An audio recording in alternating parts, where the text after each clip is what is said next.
Hello, everyone, and welcome to today's lecture on the Gurus of Total Quality Management, Part 1. This is going to be a two-part lecture series, and this is the first one. Today, I'm going to talk to you and I'm actually going to tell you a story about a fascinating man by the name of Edward Deming. Now, what was so special about Edward Deming, and why am I, out of all the people in the world, why am I going to be telling you his story today? Well, the reason is this particular gentleman revolutionized the world of management sciences. He introduced total quality management. Also, this gentleman helped change the fate of an entire country within the period of 30 years. Japan was a country that was suffering, and it was completely destroyed, in World War II, because an atomic bomb was thrown on Japan and was completely devastated. But this man helped change the fate of Japan in 30 years, pretty much single-handedly. There was one more gentleman by the name of Duran, but these are the two men that were able to change the fate of an entire nation. So it's very important to understand exactly what Dr. Deming's did, his contribution, and how the whole area of total quality management became a huge phenomena all over the world thanks to him. So let me start off by telling you a little bit about him. But before I do that, I do want to mention that, in 1930s, there was a gentleman prior to Deming by the name of Walter Sherwood, and he did introduce quality control charts, and he did sort of briefly discuss the importance of quality management. But Dr. Demings was the one who really was able to bring it to the forefront and show how quality can change the fate of any organization and actually country in itself. So let's start off by talking a little bit about this Dr. Deming. He was born in 1900. And, he was a very smart gentleman. He did his PhD in math and physics, and then in he finished his degree, his PhD in 1928. So at the age of 28, he was able to accomplish quite a lot. And, one of the key things that Dr. Deming got involved in after his education was helping the United States government with their population census.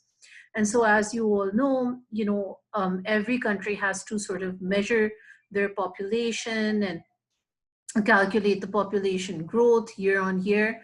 And so in 1940s, he was asked to help with the census, and he introduced various statistical processes, and he helped improve the overall census. And what he did was he reduced and improved the clerical operations. And there was a six-fold improvement in, how the census was carried out, all thanks to Dr. Deming. So he, became a very popular man in the government circles. He was being very positively spoken about. And what happened is, right around then, World War II was, really ramping up. And so he was commissioned to work in the arms, the manufacturing of all the bombs and the guns in those kind of plants. And he worked there, and he helped improve the processes in those armament plants throughout the United States.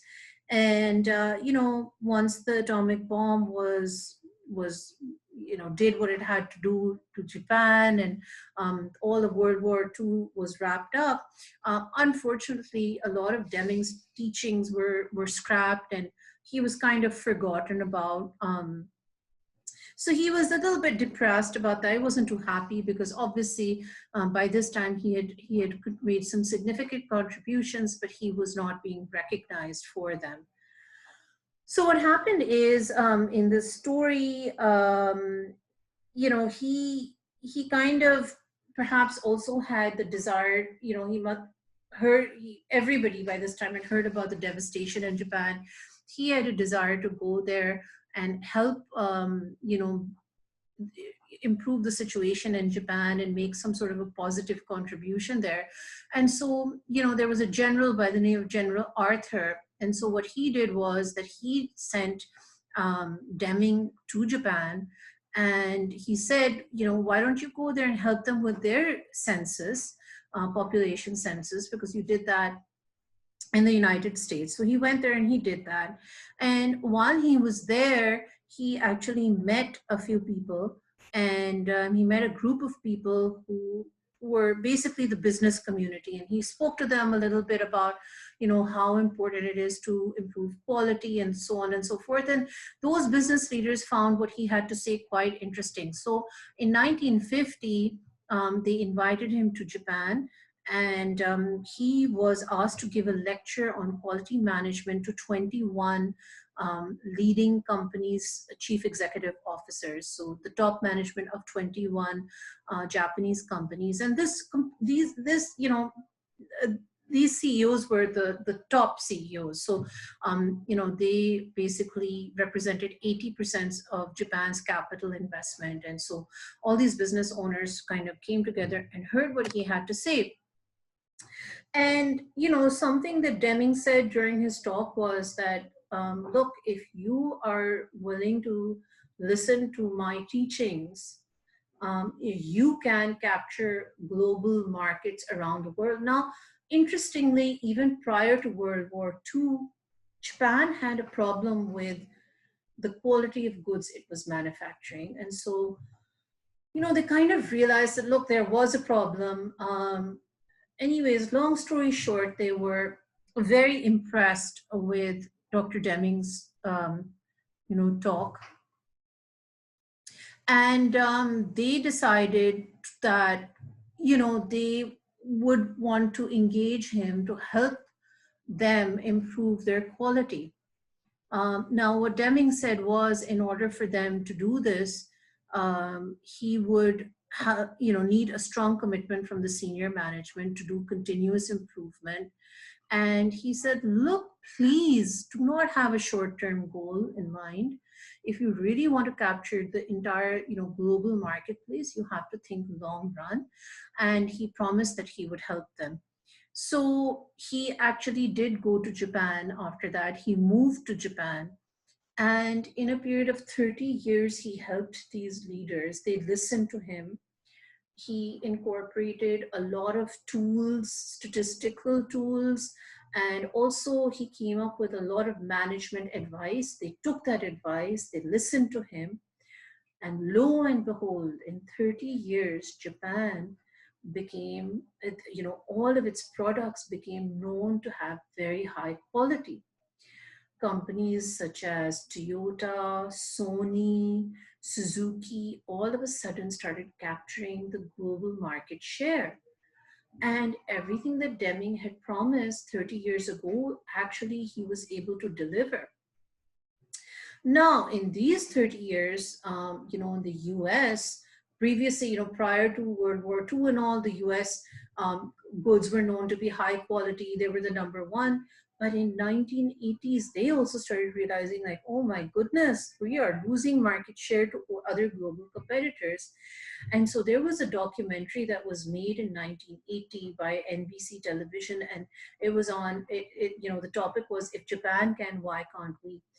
And it was the first time that on national television, Dr. Deming's teachings were discussed. They discussed how Japan had made huge strides and become a global leader in the world economy. And they, went to Deming, and they, really said, look, can you please come back and help us in the United States, because we need your help now. And so, Dr. Deming in 1980s decided to move back to the United States. And by this time, he had done so much work in so many different organizations. He came back, and with him, he brought back 14 management principles. And these principles, according to him, were the ones that really helped, if implemented in the right way, these 14 methods could really help make a huge improvement in any organization. Now, these 14 principles are so important that they are known to be the basis of the fourth wave of management, which is also known as management of methods.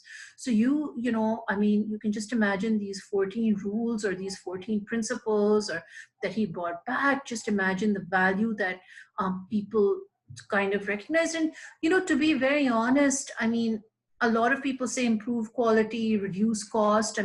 It's almost like a jigsaw puzzle, right? How can you improve quality and reduce cost? But Deming, through these 14 principles and through all the work he had done over the course of his life so far, he basically was very, very sure that there were methods, there was a strategy that can be used to do this and to become global leaders in the world economy.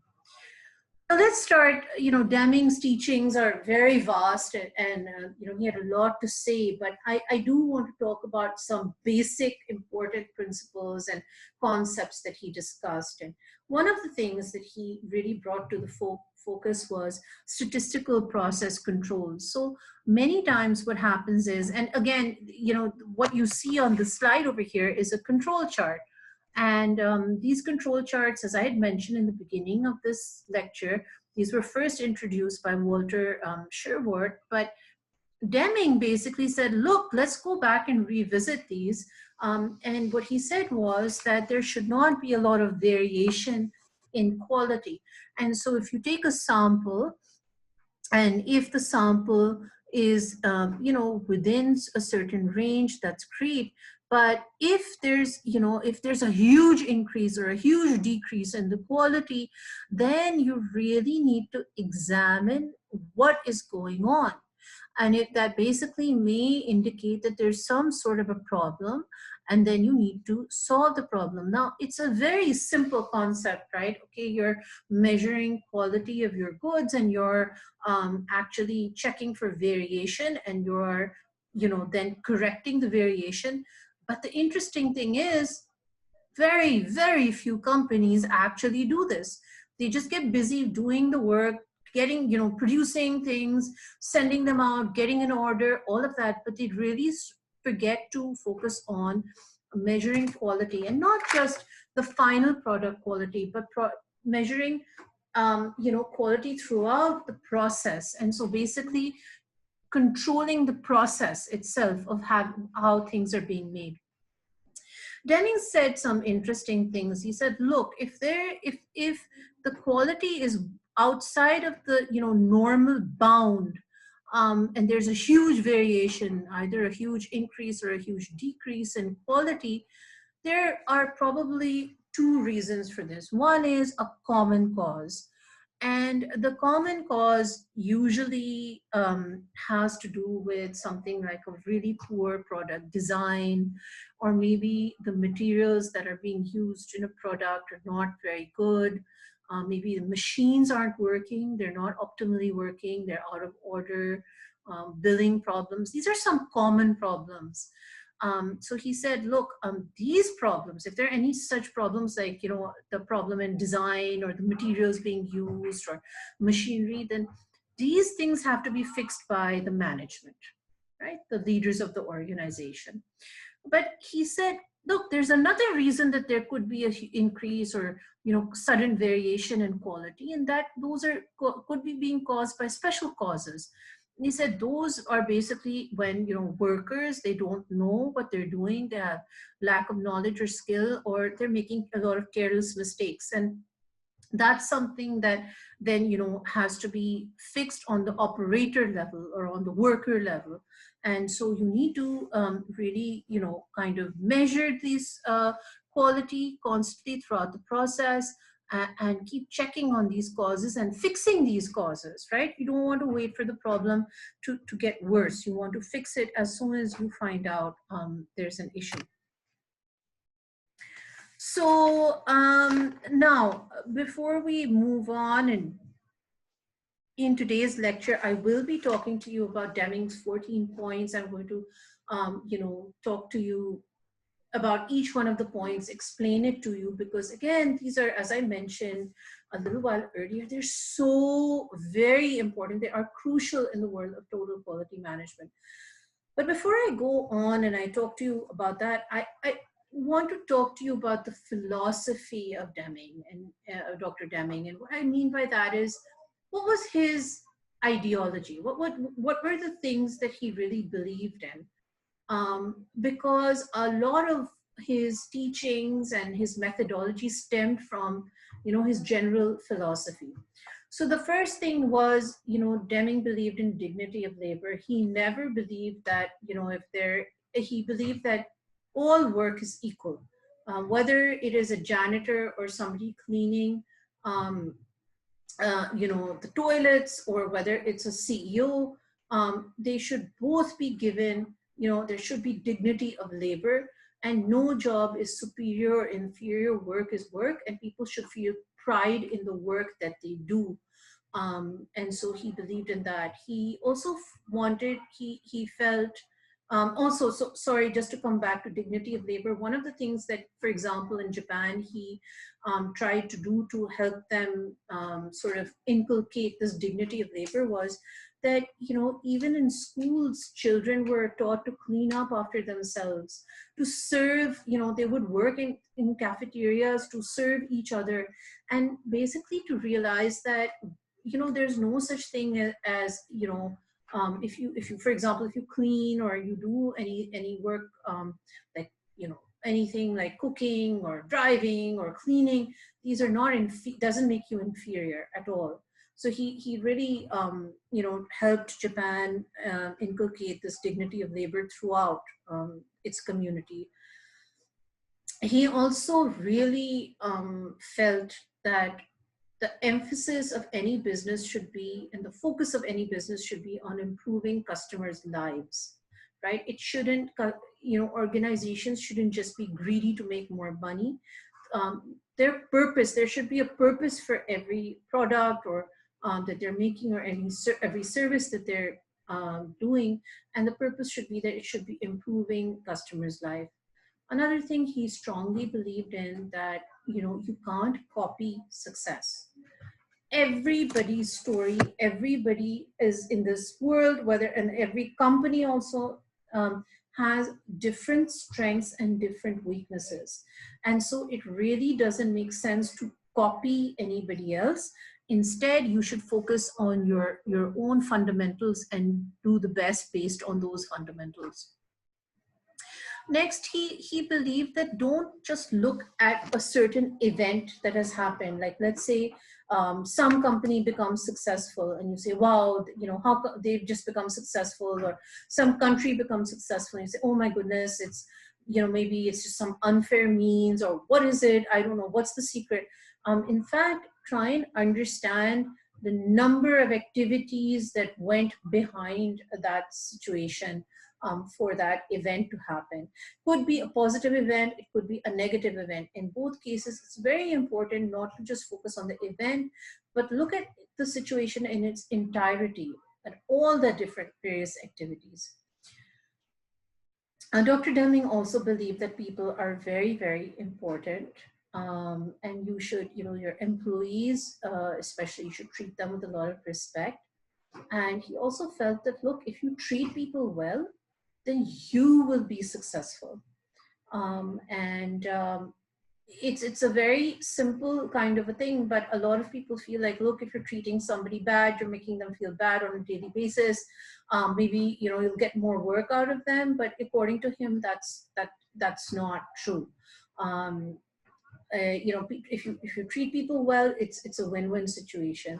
He also felt that people are good inherently. People are not evil. People are not out to, destroy you, and they don't always have bad intentions. You should. He felt that inherently people are all good.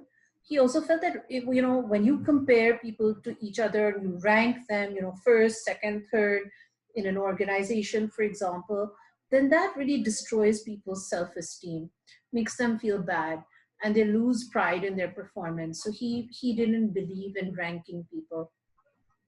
Um, Something else that Dr. Deming strongly encouraged was that quality should be taught from school onwards. So, you know, cleanliness, for example, dignity of labor, treating people well. I mean, these are all kind of things that should be taught in school. And why? Because in school, children are very much, um, you know vulnerable and willing to learn these kind of things. It's a way of thinking, right? That nobody is inferior, nobody is superior, that you should be a good human being, all these things. So he personally felt that if you start teaching quality and these kind of concepts in university, then sometimes it's a little too late. So all these programs of quality management are actually taught in Japan from school onwards. Next is a very interesting concept. He basically said that all businesses impact each other and they're integrated and connected. And so instead of looking at the company who's in the same industry as a competitor and trying to pull them down, it's better to think of ways to collaborate and work together. And so it's a simple concept when instead of pulling people down, help people stand up, and in the process, you will also benefit. So these are these are the 10 kind of, I guess, ideology philosophies that Dr. Deming had. And you can see, in the work, and especially in the 14 points that he strongly advocated for quality management, you see all of these to a large extent reflected in them. Okay, that being said, next I am going to talk to you about the 14 points that Dr. Deming the 14 points, Deming's 14 points. I'm going to go through each one of them, and finally I'm going to tell you about one more tool that Dr. Deming introduced and he's famously known for, which is PDCA, and that will then I will conclude the lesson. Okay, so without further ado, let me start going through the 14 points with you. All right, the first point that Dr. Deming introduced was create a constant purpose towards improvement. And, every company has something called the mission statement. What is the company's mission, right? And so what Deming said was that philosophy of why you've made the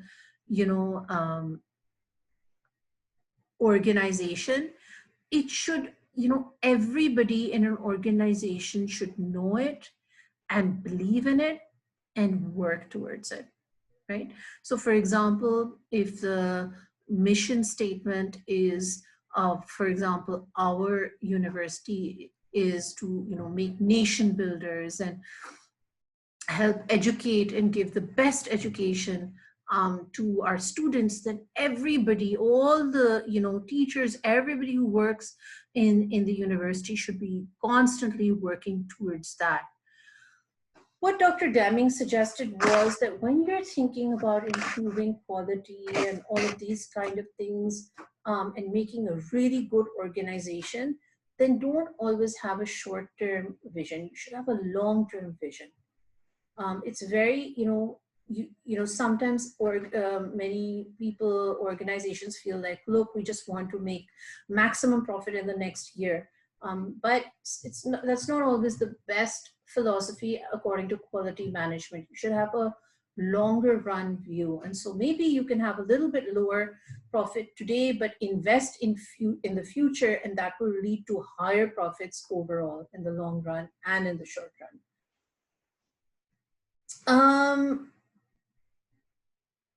Finally, as far as all of this goes, he basically said that, look, constantly be preparing for future challenges, bring in innovation. But the first concept, the net is, that mission statement, why you're doing what you're doing. Everybody in the organization must fully be believe in it and work towards it, not only in the short run, but in the long run as well. Next is adopt a new philosophy. And this is something extremely important. What is this new philosophy that he's talking about? And basically, he means the philosophy should be of never-ending improvement. So organizations should be focusing on constantly improving. They should be focusing on defect prevention. So they should be trying to do the right thing the first time. So whatever they're doing, if whatever is happening, whether, let's say, again, I'm going to bring in the university example, the students should be putting in their 100% effort. The teachers should be giving in their 100% effort. And then together, the university starts becoming really well known, and amazing results start coming, happening. So this philosophy of constantly improving, not allowing for defects to happen, and embracing quality throughout the organization. Everybody focuses on quality. That is very, very important. And this is a new philosophy that should be incorporated throughout the organization if you want to manage quality and become a world leader. Next, stop depending on inspections. And over here, what this means is that a lot of people just say, okay, just let us do our work, just look at the final product. Just look at the final product. Don't question us in the middle while we're in the middle of the process. Just ask us at the very end. And that's not very smart.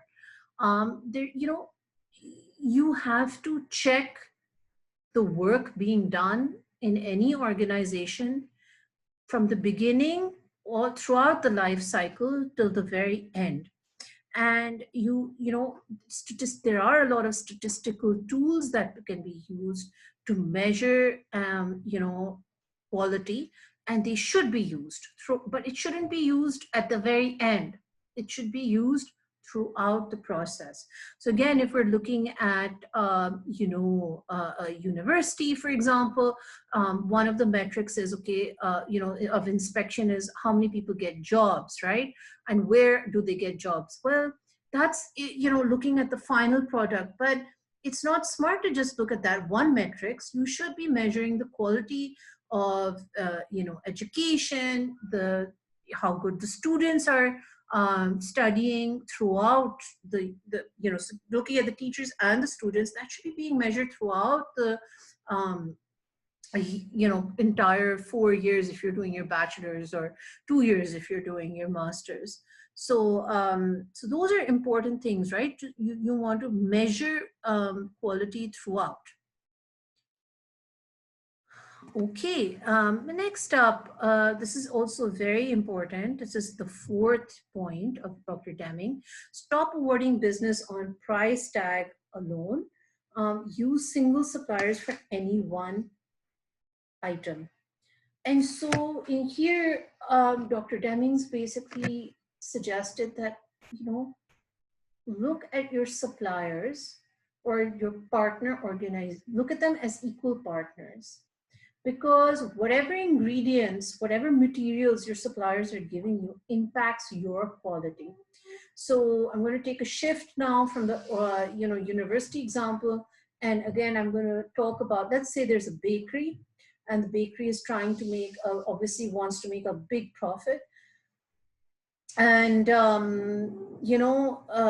have the best recipes. They go online, they get the, biggest chefs in the world's recipes, but you know, the thing is that they go out in the market and they go for the cheapest products, right? The cheapest ingredients. So what do you think is going to happen to the final result? You know, unfortunately, it's not going to taste very good. But on the other hand, if somebody goes out and gets, you know, goes to a good quality supplier of ingredients, goes to a good store, and uses those ingredients, then probably the final product would be good. And does it make sense to switch suppliers all the time? No, it doesn't. If you know, if you find a supplier and it's, you know, who's able to provide good quality to you consistently, you know, treat them as an equal partner, and you know, develop a long-term relationship with them, and maybe only use them for the supply of that one material. So these are really important concepts. And again, Dr. Deming, before Dr. Deming said all of this, you know, people really didn't, you know, nobody had sort of laid these things out, right? But he made it really, he really crystallized a lot of these concepts that seem like common sense, but interestingly, a lot of people don't really, you know, follow these principles, and therefore fall behind in global competition. All right, let's go on to the next one. This is a very important one. Improve consistently and forever. I always say this: the minute anybody, could be, you know, anybody, could be an organization also, starts feeling that they are the best, that is the beginning of their downfall. So it's important to keep your feet on the ground, to constantly be improving. You know, sky is the limit. And you know, there's a very good you know, poet Iqbal, and he says "Sitaron ke se aage jahan aur bhi hai," which basically means, you know, there's always more that you can do to keep on improving. So you should consistently, at every level in an organization, people should be focused on educating themselves, training, so that they can do their jobs better. And there's a term by the name of Kaizen, and this is a model, and I'll talk about this later on in the course as well, that Dr. Deming speaks about. And it's a model to reduce waste and improve productivity, effectiveness, and safety. And so this should be implemented. Kaizen means continuous improvement in Japanese. And so this is also something that he laid a lot of emphasis on. And some organizations actually run Kaizen events. And these events can be run, and again, I'll be talking about how to run those kind of events later on. And actually, there's a case study that we'll be doing on Honeywell that also talks a little bit about Kaizen events. Okay, next, he spoke about the use of training on the job. So you shouldn't just, according to Deming, bring in a new person and say, okay, you just start working, just manage it yourself, figure it out. No, you have to give them training, and you have to do that because you want to improve your quality and reduce, you know, variation. So what happens is, if you don't give training, their quality is going to go all over the place. Some is going to be good, some is going to be bad. Some people are going to be quick learners, others it may take them time. Maybe some people get jealous, they don't help those new people. So net it's not good for the organization, right? So everybody who is part of an organization, they should be trained. They should also not only be trained in the function that they're doing, but they should also be trained on how to measure the quality of what they're doing. So it shouldn't be that, you know, somebody is just sitting in an office, you know, for years and doing their work, and nobody knows, you know, what they're doing. There's no transparency. There's no way of measuring how well they're doing their job. No, there should be transparency. And so you need to train your employees on how they can do their job in the best way possible, and how they can also measure quality for their job. every worker should understand what their contribution is on an overall high level.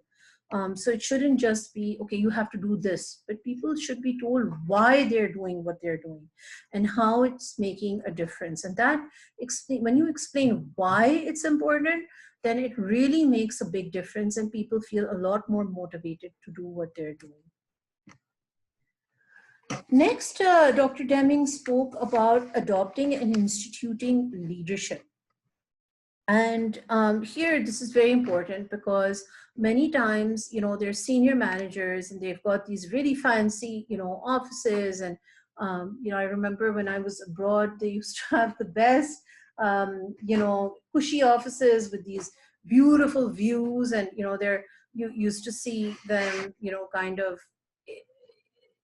just in these kind of very exclusive situations. But actually the role of a manager is to really inside out know all the processes of that they are managing, and they should have a very thorough knowledge. So if you are supervising, let's say 50 people, then a good manager should know the processes of of exactly what those workers do, how they do it, and he should be in a position to be able to statistically measure those things. So it's important for management to really understand the processes, and also for management to have a very positive kind of an attitude, be good with their communication throughout the organization. It shouldn't be that people are guessing what's happening in senior management. They should be very clear with, and there should be constant communication with employees throughout the organization.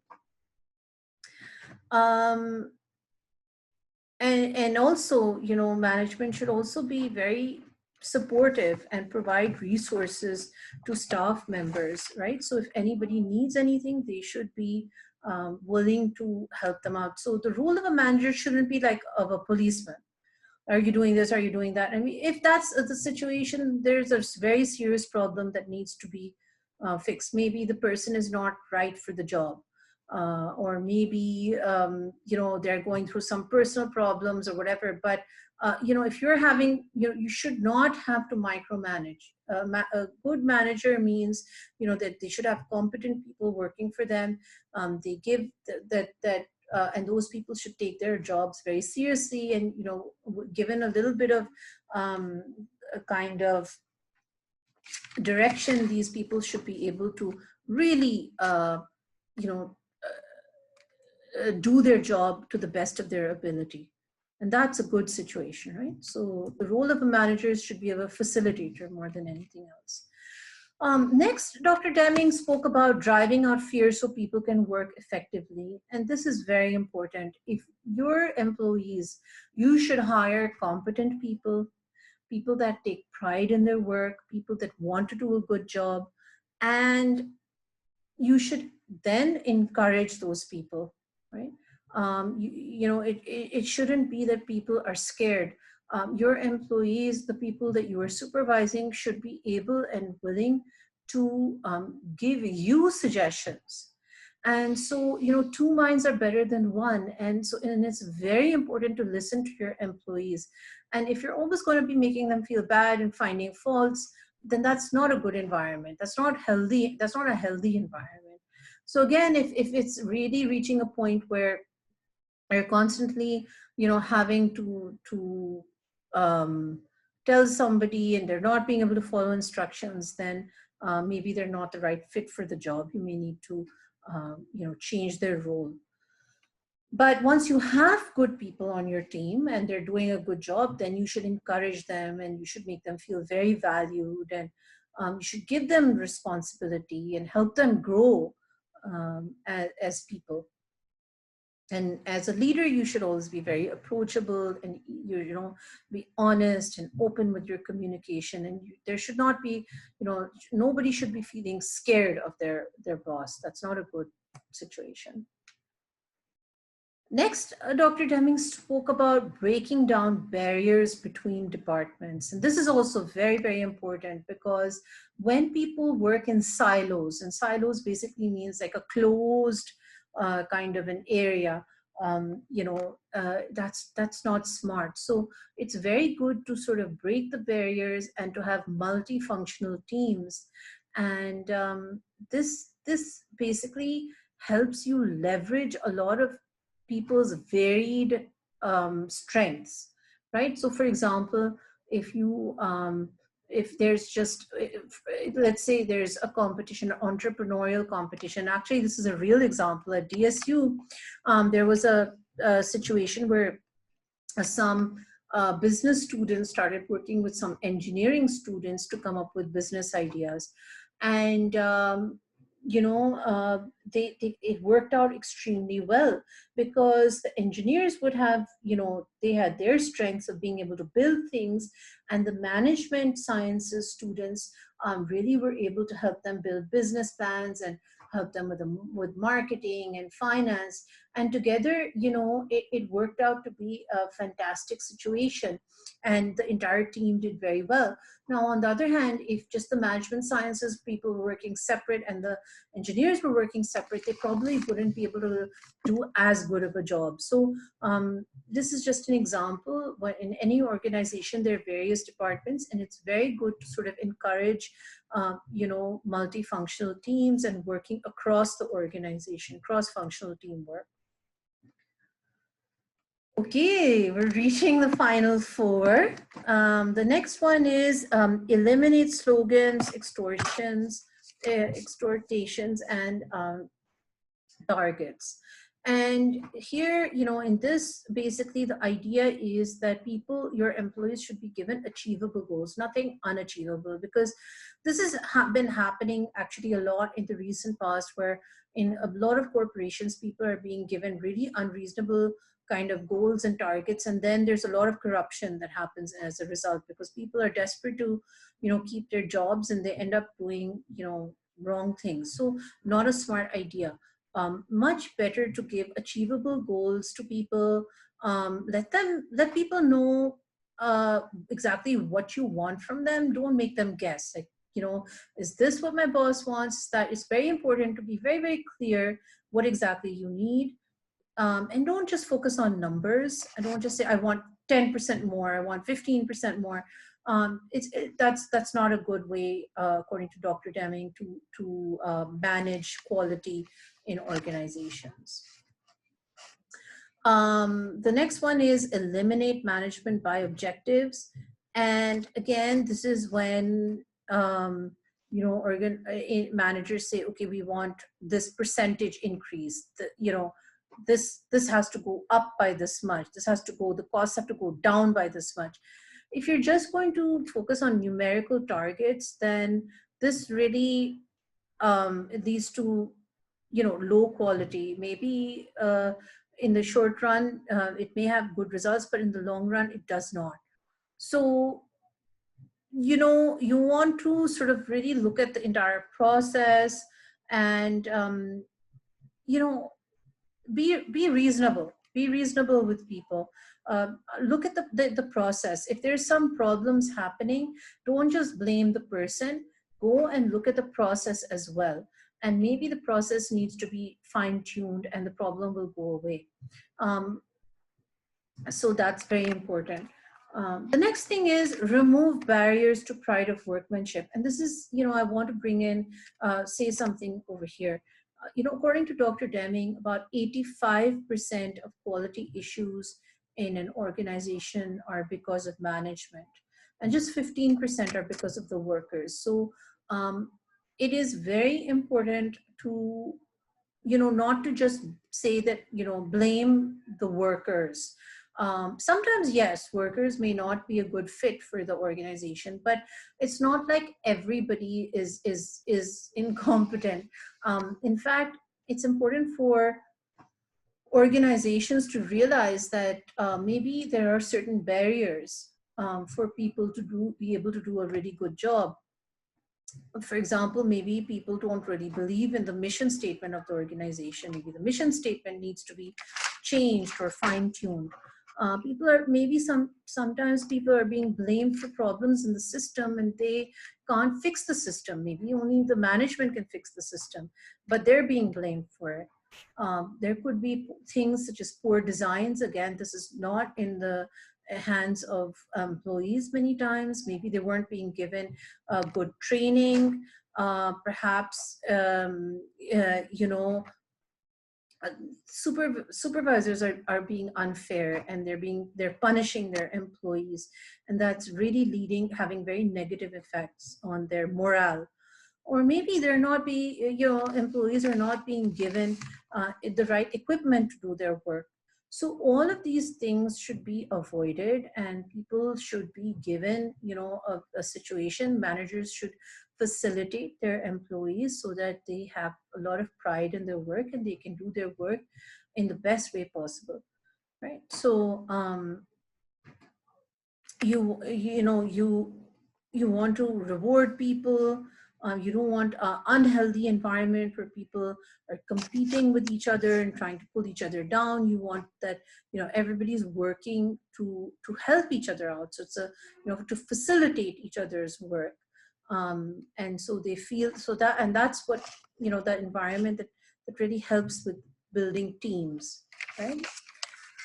Next, Dr. Deming spoke about implementation of education and self-improvement, and this is really, really important. Here he talks about that, look, it's important for everybody across the organization to constantly be improving themselves. Whatever job they're doing, they shouldn't feel like, what, this is it, we're doing our job, we're getting a paycheck, and that's it. No, there should be, a lot of education and self-improvement trainings, and any initiative for self-improvement should be encouraged, and resources should be given for this, and support should be given for this. And why? Because all of these will actually help improve your organization's quality. Again, you should be measuring the processes rather than the people behind the processes. And so the biggest emphasis that management should have is on improving processes. And they should be working with their employees together to improve processes. Okay, the last point is to make transformation everyone's job. And here, this is very important, because if you just have a handful of people trying to improve the quality of an organization, it just doesn't work. You have to have everybody work together in an organization towards making it the best of the best in terms of quality. Look, it's a global marketplace nowadays. Competition is fierce, and there's no room for people who are just kind of don't buy into that philosophy, and they're ready to put in second grade or third grade work. So everybody in the firm, and if that is happening, then it's very important to understand why and correct the issue. It's important to look at every single step being taken in an organization, and everybody should understand what the job that they're doing, how it impacts the larger picture overall.